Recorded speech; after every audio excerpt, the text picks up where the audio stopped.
Sederolon 20 koki dari sejumlah daerah di Aceh ikut serta dalam lomba masak kuliner tradisional Aceh.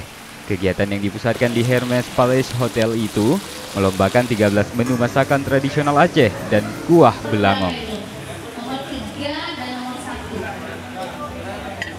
Kegiatan ini sendiri digelar dalam rangka menstandarisasikan masakan tradisional Aceh. Para peserta yang terpilih nantinya akan dilibatkan dalam penyusunan kerangka kualifikasi nasional Indonesia.